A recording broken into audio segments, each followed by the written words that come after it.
আসসালামু আলাইকুম। হঠাৎ আমাদের সবার মিলে প্ল্যান, আজকে সবাই মিলে খিচুড়ি রান্না করে খাবো। অনেক দিন থেকে প্ল্যান করতেছি কিন্তু হয়ে উঠতেছে না। এখন আমাদের বাজারের লিস্ট চলতেছে, গরিবের বাজার। শসা হাফ কেজি নাও। আমাদের বাজার নিয়ে আসা মোটামুটি রেডি। ডিম, কালাই, শসা, পেঁয়াজ, মরিচ, মশলা, তেল, রসুন সব আনা রেডি। সবাই কাজ করতেছে আর আমি মূলত আজকে গেস্ট, তো খাওয়ার জন্য আসছি।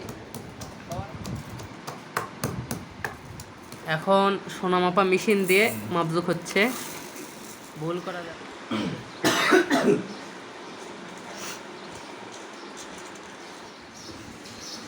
আমি হলাম কাটিং মাস্টার, বুঝছো? শসা কাটিং। খিচুড়ি রান্না মোটামুটি প্রস্তুত, এখন ডিম ভাজির প্রস্তুতি চলতেছে। এখন থেকে আলাদা একটা গন্ধ বের হচ্ছে। রেডি, এখন সার্ভ করা হচ্ছে আমাদের শাকিদা। আমাদের আয়োজনে থাকতেছে খিচুড়ি, স্পেশাল লাল পানির কোক, সাধারণ পানি, ওই পাশে পেঁয়াজ, লেবু, শসা আর ডিম পোস। রিজিকের মালিক আল্লাহ, রিজিকের মালিক। ওয়াও,